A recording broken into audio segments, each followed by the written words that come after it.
Deus abençoe pela vida de vocês. Muito bom ver os irmãos na igreja, na casa do Senhor, se protegendo com máscaras, mas aqui cultuando ao Senhor.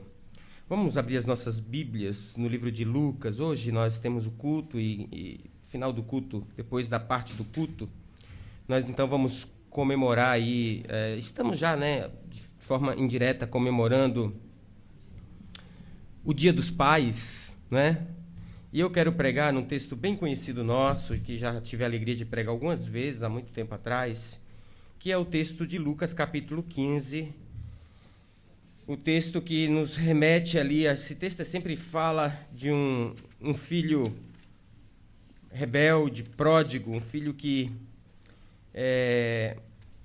deixou a casa do pai, mas, de fato, o personagem principal do texto é o pai.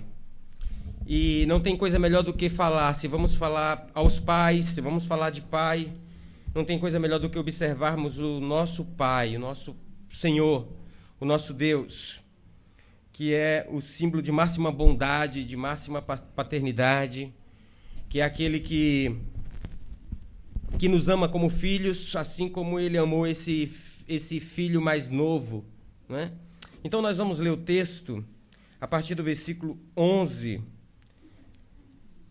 A partir do versículo 11 até o final, irmãos, eu vou ler aqui, hoje eu estou com uma versão um pouco diferente, mas os irmãos acompanham, ou no telão ou na sua Bíblia, acompanhem comigo. O texto diz assim: Jesus continuou. A continuação aqui da contagem de parábolas.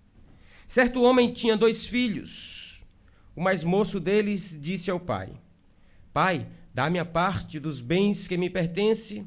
E o pai repartiu os bens entre os 2. Poucos dias depois, o filho mais novo, ajuntando tudo, partiu para uma terra longínqua. Ali desperdiçou os seus bens, vivendo dissolutamente. Tendo ele gastado tudo, houve naquela terra uma grande fome e começou a padecer necessidade. Então ele foi e se chegou a um dos cidadãos daquela terra, o qual o mandou para os seus campos a apacentar porcos. Ele desejava encher o estômago com alfarrobas que os porcos comiam, mas ninguém lhes dava nada. Versículo 17 diz: Então, caindo em si, disse: Quantos trabalhadores de meu pai têm abundância de pão, e eu aqui pereço de fome. Levantar-me-ei, e irei ter com meu pai, e dir-lhe-ei: Pai, pequei contra o céu e perante ti. Já não sou digno de ser chamado teu filho, faze-me como um dos teus trabalhadores. Então, levantando-se, foi para o seu pai. Quando ainda estava longe, viu o seu pai e se moveu de íntima compaixão e, correndo, lançou-se ao pescoço e o beijou. O filho lhes disse: Pai, pequei contra o céu e perante ti, já não sou digno de ser chamado teu filho. Mas o pai disse aos seus servos: Traze depressa a melhor túnica e vestiu com ela. E pondo-lhe um anel na mão, a sandália nos pés. Trazei o bezerro cevado e matai-o.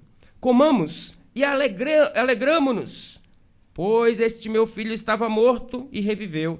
Tinha se perdido e foi achado, e começaram a alegrar-se. O filho mais velho estava no campo. Quando voltou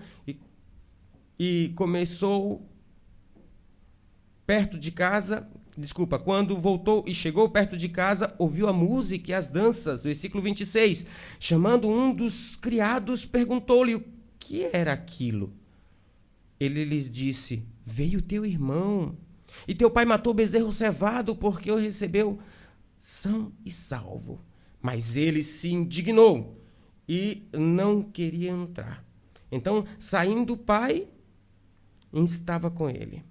Mas ele respondeu ao seu pai: Olha, sirvo-te há tantos anos, sem nunca transgredir o teu mandamento, e nunca me deste um cabrito para alegrar-me com os meus amigos. Vindo, porém, esse teu filho, que desperdiçou os teus bens com as meretrizes, tu mandastes matar um bezerro cevado. Respondeu-lhe o pai: Filho, tu sempre estás comigo, e todas as minhas coisas são tuas. Mas era justo alegrar-nos e folgar-nos, porque este teu irmão estava morto e reviveu, estava perdido e foi achado. Amém? Já oramos, os irmãos podem sentar. Irmãos, a leitura do texto vale a mensagem, né? Quando a pregação não é boa, pelo menos a gente lê o texto todo, né? Eu quero dizer para os irmãos, começar esse texto já, convidando os irmãos a uma reflexão. E a reflexão é essa. A gente sabe no texto que Jesus está contando uma parábola. É a parábola do filho perdido. No início do capítulo, nós temos a parábola da ovelha e da dracma perdida. Então, Jesus está contando aqui as parábolas que se relacionam ao valor que o pai dá àquilo que é achado. O valor que o pai dá àquilo que é achado. E agora nós temos esta parábola belíssima que nos convida a uma reflexão sincera, e quero começar aqui fazendo uma pergunta para cada um de nós. Eu faço isso comigo e você faz isso com você, de você para você mesmo. Entre esses dois irmãos, com quem eu melhor me identifico? Na vida espiritual, com qual deles melhor eu me encaixo? Nós estamos diante de um dilema espiritual. Lembre-se, nós estamos lendo uma parábola, e essa parábola nos traz a reflexão espiritual. O pai não tem dilema nenhum, o pai não tem problema nenhum. O pai é o ponto máximo da parábola, é o personagem principal. E é a ele que nós vamos dar todo o destaque ao longo da mensagem. Mas nós temos que parar um pouquinho com toda a consciência, com toda a sinceridade na nossa consciência, na nossa alma, e nos perguntarmos: com quem eu me identifico mais? Será que chegamos no nível espiritual que não precisamos mais nos ver na posição de um desses filhos? O que nós temos aqui, de fato, é descobrirmos o que nos resta, o que sobra, o que existe de diferente, o que existe de proveitoso entre a rebelião e a religião. Portanto, se eu posso dar um tema para a mensagem, o tema é: o que nos resta entre a rebelião e a religião. Normalmente, nós somos, na carne, tentados a fugir para um desses polos. Ou somos tentados a sermos atraídos para a rebelião, ainda que a rebelião seja uma palavra pesada e você diga assim: não, imagina eu me rebelar contra Deus. Irmãos, toda vez que nós damos espaço ao pecado, toda vez que nós damos espaço à carne, toda vez que nós tomamos decisões na vida distantes da vontade de Deus, nós estamos com uma atitude de rebelião. Ou nós estamos agindo de forma rebelde, ou nós temos uma outra situação que é um pouco mais complexa, um pouco mais delicada, que é a situação da religiosidade. Então nós temos dois irmãos com dois comportamentos diferentes, com duas realidades diferentes, com pecados diferentes. Quando a gente leu a parábola pela primeira vez, eu lembro que eu li, era um garoto, e aquela leitura rápida me fez rapidamente pensar que o filho mais velho estava com razão. Ele tinha razão. Afinal de contas, ele ficou. Aparentemente, ele foi fiel. Aparentemente, ele foi obediente. Mas como ele tinha razão se ele está reclamando da bondade do pai para com aquele que tinha se perdido? Então, ele não tinha tanta razão assim. Mais do que isso, ele cometeu um erro gravíssimo, porque o primeiro filho, pelo menos, viu que tinha direito e tentou usufruir um pouco dos bens do pai, mas o segundo filho, ele simplesmente não deu valor nenhum. tudo à sua disposição. E ele não valorizou aquilo que ele tinha à disposição. Mas muito bem, irmãos. Vamos dar uma olhada mais adentro do texto. O filho mais novo chegou uma época da sua vida, na adolescência, na pré-juventude ou na juventude, o texto não diz a idade exata, que ele decidiu conhecer o mundo. Decidiu conhecer o mundo. Essa é uma tendência natural dos jovens. Essa é uma tendência natural dos adolescentes que estão chegando para a juventude. Eles querem conhecer os seus próprios limites, a sua própria capacidade. Eles querem experimentar aquilo que parece atraente aos seus olhos. Eles querem experimentar aquilo que o mundo lhes oferece. E esse filho mais novo, esse que nós podemos chamar de filho pródigo, ele teve o privilégio de ter um pai que era rico e bondoso. E ele chegou e pediu para o pai aquilo que ele não tinha direito. Nós sabemos que a herança só é passada para o filho depois que o pai parte. Mas ele pediu que fosse dividido antes. E o pai bondosamente deu, ainda que com o coração quebrantado, ainda com o coração triste, deu.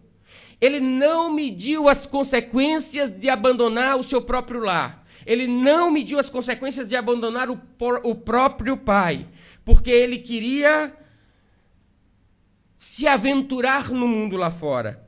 Ele queria ser como a palavra pródigo dá a ideia, um dissipador, um esbanjador, um desperdiçador. E, queridos irmãos, todos nós, sofremos, desde a mais terna infância até mais alta idade, as mesmas tentações que esse garoto. Às vezes, o que muda é o tipo de tentação pelo qual nós somos confrontados. Às vezes, na idade da juventude, as tentações passam justamente por uma libertinagem, por poder experimentar as coisas que o mundo oferece, pela sexualidade, por conhecer novas pessoas, por conhecer novos lugares, por experimentar novas substâncias. Mas na fase adulta, as tentações continuam acontecendo com outros focos, com outras vontades, com outros propósitos. E na velhice também. Ou seja, enquanto estamos no corpo corruptível, estamos suscetíveis a sofrer tentações. Estamos suscetíveis o tempo todo a abandonarmos a nossa vida espiritual, a abandonarmos o Pai, a abandonarmos o estar na presença do Pai. A casa aqui, a fazenda aqui, é de fato estar na presença do Pai, para tentarmos viver a nossa própria vida do jeito que achamos que é certo e do jeito que a carne deseja viver. Então a primeira coisa que eu quero te dizer nessa tarde, todos nós devemos desenvolver uma vida de profunda vigilância no Espírito.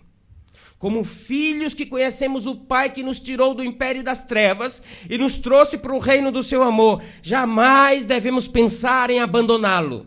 Jamais devemos pensar em querer usar da bondade dele, dos atributos dele, daquilo que ele nos deu com o seu terno amor, para o nosso usufruto próprio. Na postura desse filho pródigo, nós não podemos fazer isso. Então eu quero te dizer, querido irmão, querida irmã, não importa a sua idade, não estou falando aqui apenas para adolescentes, para jovens, mas para cada um que quer viver uma vida cristã genuína, verdadeira, lute contra as tentações que vêm contra a sua vida. Esse filho pródigo não lutou e ele teve que experimentar na pele as adversidades. Ele teve que enfrentar na pele o que significa estar distante do Pai. Certamente, se eu pudesse agora pedir que vocês levantassem a mão e viessem aqui contar um testemunho, contar até uma história triste de vida, de quantas vezes alguns de vocês devem ter passado pelo vale terrível da sombra da morte, porque abandonou estar na presença do Pai, porque decidiu andar pelos seus próprios caminhos, vocês contariam histórias aqui. Muitos de vocês contariam histórias até em lágrimas, até chorando. Talvez nessa fase da vida vocês descobriram, queridos irmãos, que lá fora no mundo não existem amigos verdadeiros. Que os amigos só são amigos enquanto você puder servi-los de alguma forma. Foi isso que aconteceu com esse garoto. Enquanto ele tinha dinheiro, ele podia comprar amizades. Enquanto ele tinha dinheiro, ele poderia comprar lugares para ficar. Ele poderia comprar sexualidade, sexo. Ele poderia ter prostitutas. Enquanto ele tinha dinheiro, ele poderia chamar os seus amigos para beber junto, para passear junto. Mas quando ele se viu sozinho literalmente. Essa é uma triste realidade que muitas pessoas não param para pensar. A verdadeira vida só é possível no ciclo onde existe o Espírito Santo atuando no meio do povo de Deus. Nós sabemos disso, irmãos, mas muitas vezes nós fechamos os olhos para isso. Nós sabemos disso, irmãos, mas muitas vezes, por motivo banais, nós olhamos para Deus e falamos assim, parece que não está tão interessante andar com o Senhor. Parece que não está tão interessante servi-lo. Parece que não está tão interessante assim buscar a tua presença. Eu vou experimentar outros caminhos, outros meios. Eu quero nessa tarde te dizer, sabe, o pai do filho pródigo é o nosso pai. Não leve tristeza ao coração do pai, pensando em andar por caminhos tortuosos para agradar aos desejos da carne. Não cause tristeza ao coração do nosso pai, dando ouvido às tentações desse mundo. Eu quero te advertir nessa tarde. O caminho do filho pródigo é o caminho do tolo. O caminho do filho pródigo, queridos irmãos, é o caminho daquele que ama a si mesmo. O filho pródigo é um personagem obstinado, egoísta, hedonista, autodestrutivo. Que Deus nos guarde desse caminho. Aliás, a ideia de hedonismo, se você não sabe, é aquela ideia que tenta a vida da maioria de nós, que é assim, a busca pelo prazer a qualquer preço. É a filosofia de vida que gira em torno da autossatisfação da carne, da satisfação dos seus próprios prazeres. O hedonista, ele paga qualquer preço para satisfazer os desejos da sua carne. E o diabo sabe disso. O adversário investe pesado nas nossas vidas nisso. O adversário diz assim, olha, sabe aquela fruta que está na árvore? Que a gente tem a tentação de dizer que é maçã, deve ser porque a maçã é muito bonita, né? Esses dias eu comi maçã, nossa, que fruta doce, deliciosa. Mas a Bíblia não diz que é maçã. Mas ele vai lá e fala ao seu ouvido. Eu fico pensando, hoje a gente sente asco de pensar em uma serpente, a gente sente nojo, né? Um bicho asqueroso. Mas eu fico pensando que naquela época a serpente na árvore devia ser um animal muito dócil e muito confiável. Devia ser como nós confiamos hoje, por exemplo, nos cães, né? Nos gatos. Eva não devia estar preocupada. Ai, uma cobra. Não. Senão ela não teria dado ouvido. Mas ela ouviu.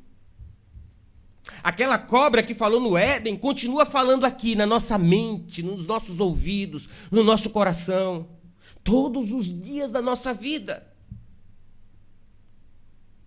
São as tentações da carne, a cobiça dos olhos.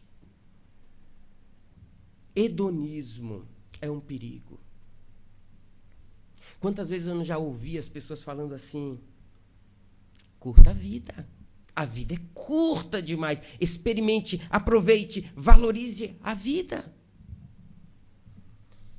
Bom, a primeira coisa que eu preciso dizer é o seguinte, de fato a vida é curta. Né? A Bíblia diz que a vida às vezes é comparada a uma flor, né? A uma folha. Logo vem esse sol de hoje assim, e bate na flor e ela murcha, seca e morre. E outra coisa, viver abundantemente, assim, viver intensamente, é a coisa mais deliciosa que existe. Mas não precisa ser assim no pecado. A gente pode viver uma vida abundante, intensa, prazerosa em Deus, no Pai, na presença do Pai, em comunhão com o Pai, satisfazendo as vontades do Pai.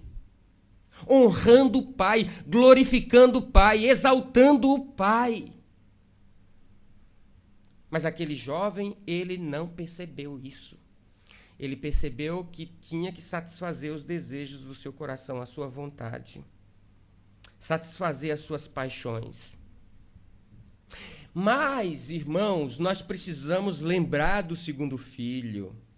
O segundo filho, queridos irmãos, é o filho da religião.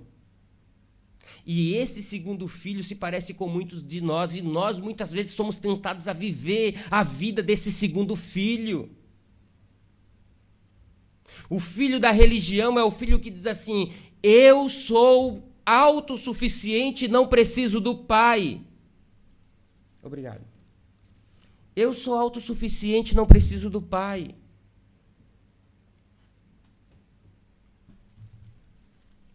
Não. Eu posso salvar a mim mesmo. Eu posso trabalhar aqui na fazenda, deixar o pai do lado e ter o meu próprio plantio, a minha própria criação. E eu sei até aprender sozinho. Eu não vou perguntar nada para o pai. E eu vou provar para o pai que eu sou melhor filho do que aquele meu irmão rebelde, do que aquele meu irmão irresponsável, do que aquele meu irmão que abandonou a casa. Então nós descobrimos que o segundo filho é o filho da religião. Tá na religião, tá na igreja, tá cantando louvores, tá vindo aos cultos, tá entregando dízimo, tá entregando oferta, mas ele não depende do pai. Ele não tem comunhão com o pai. Na verdade, ele vive uma vida tão miserável que ele quer provar para todo mundo que ele é mais santo do que todo mundo. Que ele é mais capaz do que todo mundo.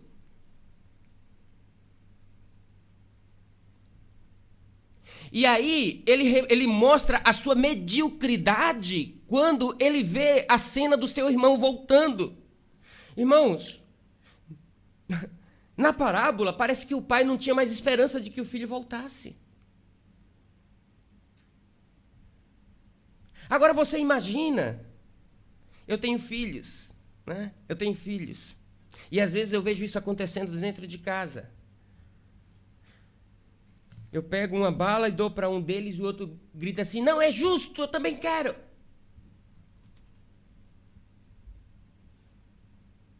E começa um problema dentro de casa. Porque todos querem ter o mesmo direito, querem ter as mesmas coisas. E aí você começa a ver, nas crianças mesmo, o desenvolvimento dessa natureza egoísta, carnal, possessiva.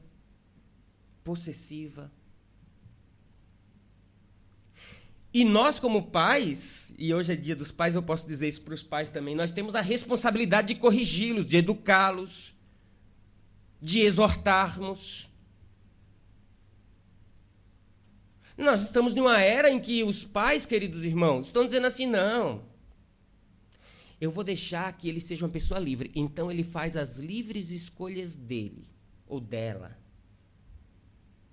E lá, quando tiver já jovem, quando tiver já adulto, então ela vai se sentir assim: ah, eu fui responsável por minha própria vida e eu decidi tudo porque o meu pai era bonzinho, era legal, e ele não me ajudou, ele não se intrometia na minha vida.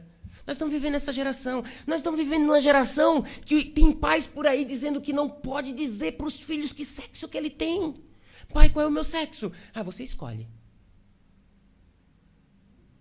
Você escolhe. No cristianismo as coisas não são assim. No cristianismo, padrões bíblicos é preto no branco, branco no preto. Coisa séria, porque nós, como pais, vamos prestar conta a Deus do nosso ministério. Quando a gente fala em ministério da igreja, dá a impressão que ministério é o pastorado, é isso aqui. É vir no púlpito e pregar. Que ministério é ministério de louvor, como os irmãos e irmãs que vieram aqui cantaram. Não.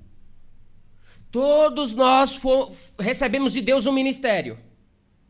Você é mãe, você tem um ministério no seu lar. Você é pai, você tem um ministério no seu lar. Ah, eu não sou mãe, não sou pai. Você tem um ministério, você vai descobrir. Deus tem te dado responsabilidades. Que a gente não precisa de títulos na igreja para reconhecer o seu ministério, mas que você vai prestar conta a Deus desse ministério.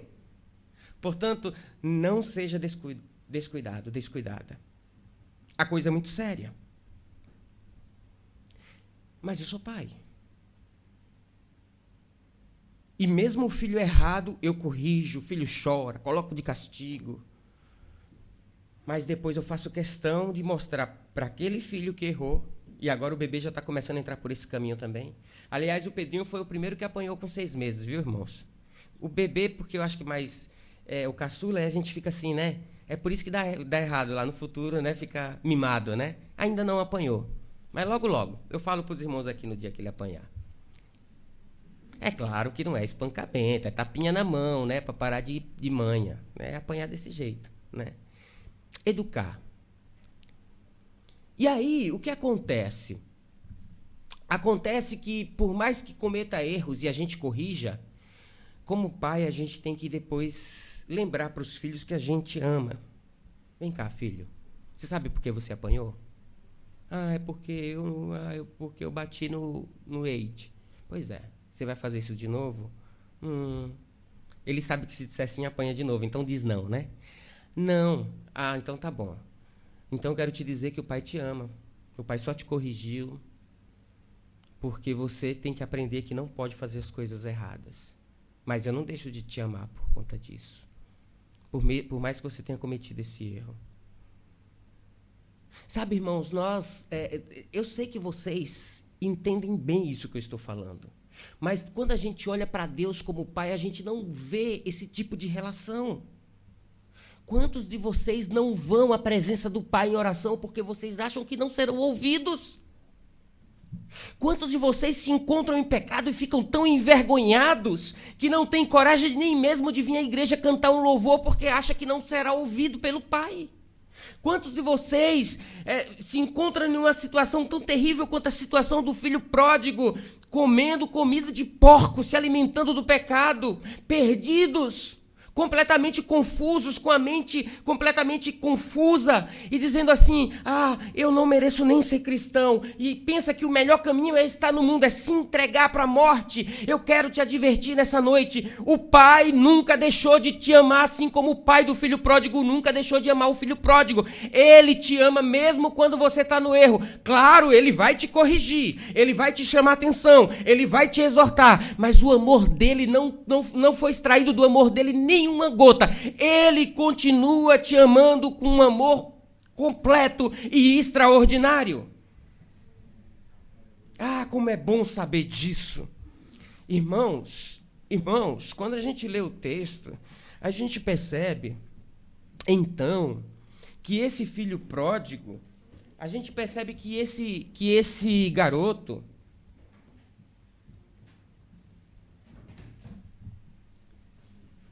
na verdade, ele conhecia o pai.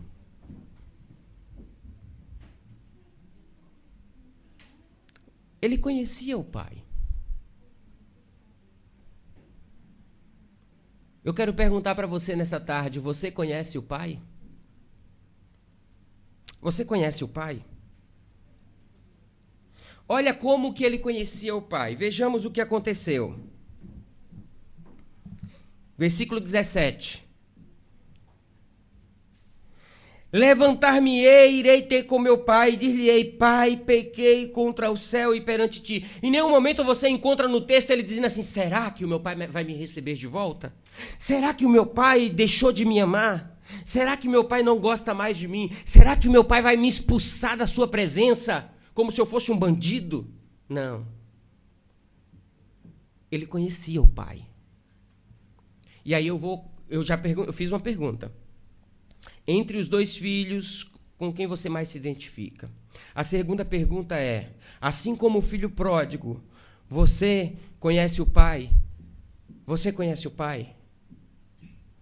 Já te apresentaram o pai? Quando te apresentaram o pai, te apresentaram quais características do pai? Você tem intimidade com o pai? Você sabe o que ele tem de bom para a sua vida?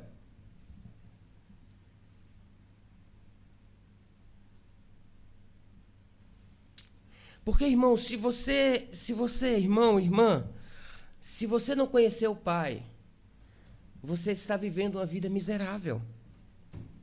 Você está vivendo uma vida triste. Bom, nesse contexto do filho pródigo, uma das características, ou melhor, um dos atributos do pai que mais se destaca é o atributo de bondade.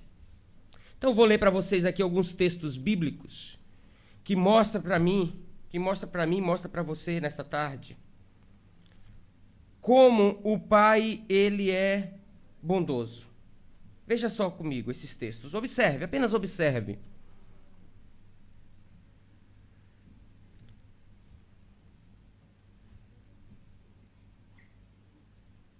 Salmo 25, 8.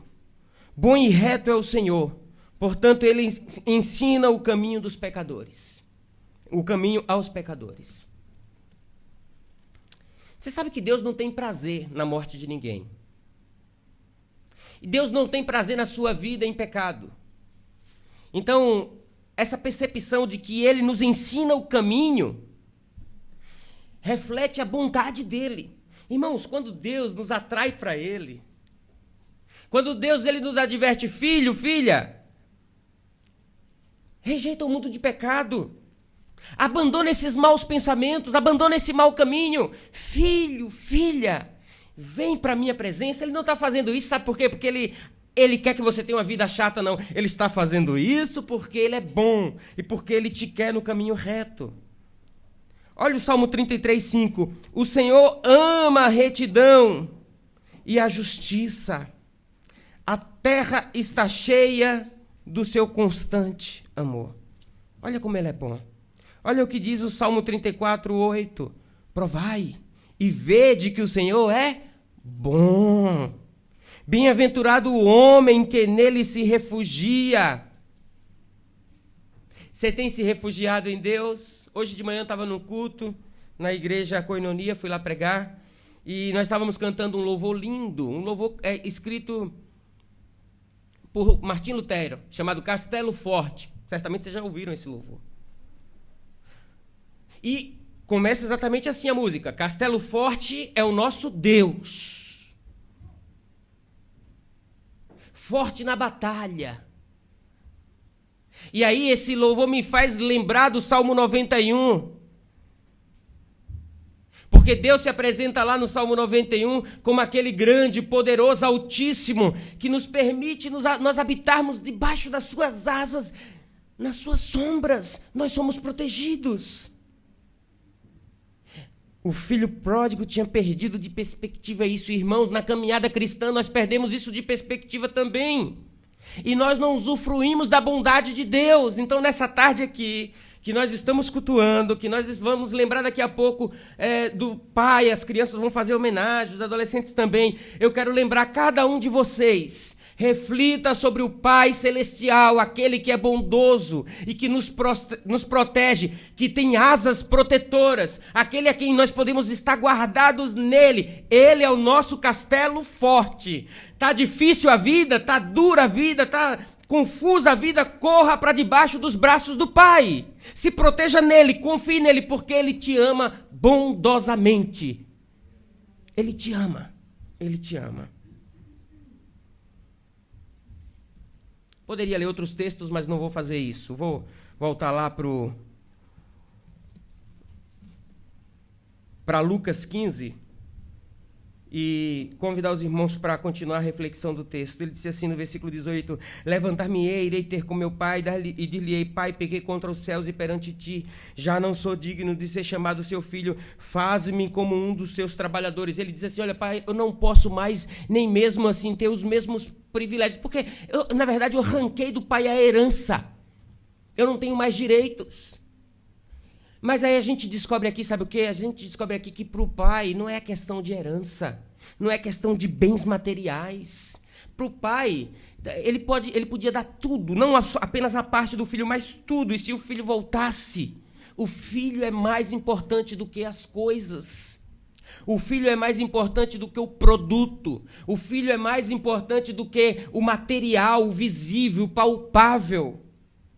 E aí nós temos que lembrar da ação, do trabalho poderoso de Deus, desde a eternidade, providenciando o meu e o seu resgate, a minha e a sua salvação. E nós sabemos pela Bíblia Sagrada que ele entregou o seu próprio filho em uma ação de amor.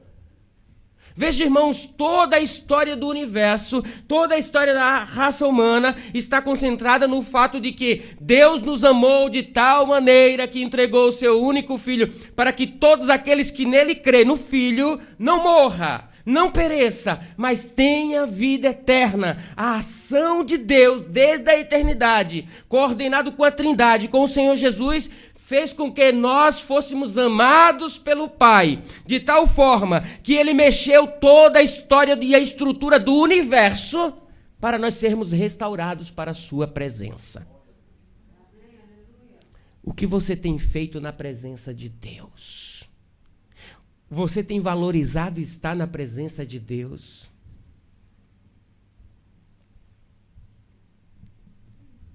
E ele fez isso. Ele chegou lá depois de dias de viagem e ele fez exatamente o que ele tinha pensado. Na verdade, antes mesmo dele cair de joelhos pedindo para ser trabalhador, o pai já abraçou o filho pelo pescoço, diz o texto bíblico. Eu fico pensando, irmãos, isso é uma história contada no mundo antigo, é uma história judaica. Eles não tinham esses costumes, é algo muito íntimo. O filho devia estar completamente sujo, fedorento, nojento, mas o pai não olha para nada disso. O pai não olha para a sujeira, o pai não olha para o dinheiro que ele levou, o pai não olha para a vida que ele viveu, não olha para os pecados que ele cometeu, não olha para a podridão do seu corpo, não olha para o seu fedor, não olha para a forma como ele voltou. O pai só está feliz pelo fato de tê-lo resgatado de volta para si. E eu quero te dizer nessa tarde, Deus nos ama de tal forma que ele não olha para nada que fizermos de errado, que tivermos feito de errado, para o nosso pecado, para o nosso erro, para a nossa maldade. Por quê? Porque ele nos ama com um amor tão extraordinário que ele está disposto a nos perdoar, nos abraçar, nos trazer de volta e ainda festejar, porque nós estamos na presença dele. Isso é que é amor, isso é que é bondade. Isso é extraordinário. E a gente tem que valorizar isso. O que você está fazendo nessa tarde? Se você se sente distante do Pai, você tem que voltar hoje. Olhe para o amor restaurador dele. Olhe para o amor preservador dele. Olhe para o amor perdoador dele. Não perca tempo. Agora, cuidado. Cuidado para você não se encontrar na posição do filho mais velho. Porque o filho mais velho é o filho onde ele se auto-engana pelo legalismo. O legalismo é algo terrível. O legalismo nos faz perceber que estamos certos. O legalismo nos faz perceber que estamos cumprindo os mandamentos de Deus. O legalismo nos faz achar que os outros estão errados. Eu estou certo porque eu estou cumprindo as ordens de Deus nas Sagradas Escrituras. Mas quando a gente olha para a atitude desse filho mais velho, a gente fica com vergonha. Você já agiu assim? Chega de longe, que festa é essa? Talvez o empregado tenha dito até com alegria, o teu irmão voltou, está todo mundo feliz. Hã? Aquele que nos abandonou, aquele que levou parte da herança, por que estão fazendo essa festa? Não, seu pai mandou matar o melhor bezerro cevado. Como assim? E aí ele mostra que ele não era bonzinho coisa nenhuma. Que ele não tem amor por ninguém. Que ele não tem amor pelo pai, que ele não tem amor pelo irmão, que ele não tem amor pela sua própria vida. E aí ele vai para o pai tirar satisfação. Como é que é isso, pai? Ei, pai, eu fiquei aqui a vida toda trabalhando para você. E você nunca mandou matar um bezerro cevado, nunca me deu nenhum para eu fazer uma festa com os meus amigos. Agora, a resposta do pai é extraordinária, porque o pai poderia dizer assim, filho, o bezerro é meu, a fazenda é minha, os filhos são meus, eu faço o que eu quiser. E se ele dissesse assim, ele estaria certo. Mas ele não diz isso. Ele diz assim, Filho, versículo 31. Tu sempre estás comigo e todas as minhas coisas são suas. Irmão, irmã, eu quero chamar a atenção dos irmãos nessa tarde, com amor no coração. Medite na sua vida se você não tem vivido a vida do filho mais velho. Deus tem derramado bênçãos abundantes sobre a sua vida e você não usufrui de nenhuma delas. Deus tem te chamado para o deleite dele, para se regozijar com ele, para andar com ele. Para andar com ele. Passo a passo. E você tem o ignorado. Deus tem te chamado para festejar. Festejar, sabe o que é festejar? Gente, cada culto é uma celebração de ação de graças. Quando você vê alguém assim, sabe, culto é coisa chata, tem que ir mesmo. Você tem que falar para esse irmão, essa irmã, irmão, desculpa, você não conheceu o pai ainda. Você está distante do pai. Como assim? Não, eu sou crente. Não, porque quem ama o pai, ama celebrar culto todos os dias. A sua vida é um culto.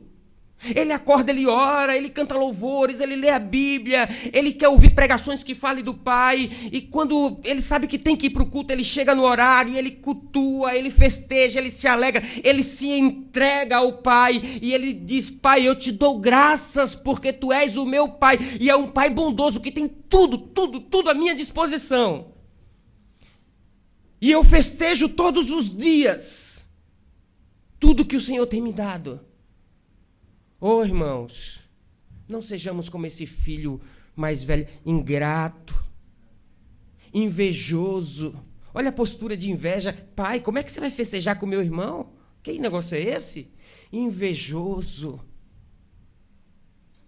Eu já vi situações de pessoas dizendo-se crente, mas que quando o irmão conta um testemunho tão feliz, porque sabe, eu vivi a vida toda andando a pé e Deus me deu um carro para eu ir para a igreja, e você vê no rosto de alguns um semblante de medíocre inveja.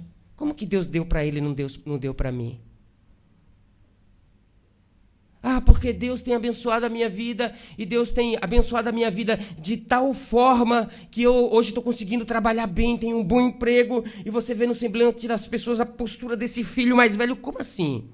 Eu também sirvo a Deus, por que só para ele? Por que não para mim? E talvez Deus esteja falando nessa noite para pessoas que têm esse tipo de comportamento em sua alma e esse tipo de pensamento, e Deus está dizendo, filho, filha, tudo que é meu é teu. Toma posse, se apodera daquilo que é meu. Do que você está precisando? Você está precisando de alegria, eu tenho alegria. Está precisando de felicidade, eu tenho felicidade. Você está precisando de santidade, eu tenho santidade. Você está precisando de humildade, eu tenho humildade. Você está precisando de andar no caminho reto, eu tenho caminho reto. Você está se sentindo solitário, solitária, eu sou um Deus presente, eu posso estar presente na tua vida, onde você estiver, onde outros não podem ir, eu posso estar contigo. Eu posso estar contigo, não perca esse privilégio. Eu sou o teu pai, eu te guardo, eu cuido de você, eu sou o seu provedor, eu tenho tudo de melhor para você, e você não está valorizando isso, filho, filha. Você está aí com o coração amargurado, com o coração perdido, você está aí com o coração invejoso, com o coração triste, você não se sente feliz com a felicidade dos outros, quando na verdade eu sou toda a felicidade e quero ser a felicidade em você. Tudo que é meu é teu. O Pai está dizendo para você nessa tarde, tudo que é meu é teu. Tudo que é meu é teu. Aproveite a bondade do Pai na sua vida nessa tarde e não desperdice esse privilégio. Filho, filha, alegremo-nos, nos regozijemos, porque esse teu irmão, ele estava morto. Irmãos, vamos amar mais as almas. Irmãos, vamos olhar mais para as almas com um olhar de misericórdia, porque eles estão mortos no mundo de delitos e pecados. E quando eles confrontam você, não são eles, é o diabo, são os demônios querendo destruir a sua vida, porque você é um servo de Deus. Pare de ter uma postura de filho mais velho e tenha misericórdia como pai das pessoas e das almas. Filho, esse teu irmão estava morto e reviveu. Ele estava perdido e foi achado. Olha a alegria do meu coração. Se alegre comigo se você ama a Deus nessa tarde. Se alegre com Deus, com a alma que vem à sua presença. Se alegre com Deus, com o filho que volta. Se alegre com Deus porque pessoas se arrependem dos seus pecados. Se alegre com Deus porque pessoas vêm ao culto e cultuam o Senhor. Se alegre com Deus porque você tem uma família espiritual. Você tem irmãos e irmãs que estão buscando servir a esse Pai bondoso. Se junte em comunhão com esses irmãos e irmãs, em vez de ficar olhando com um olhar de inveja para o irmão rebelde. Perdoe, ame, ande junto e glorifique ao Pai bondoso, porque Ele cuida de nós para sempre. Que Deus abençoe com essa palavra.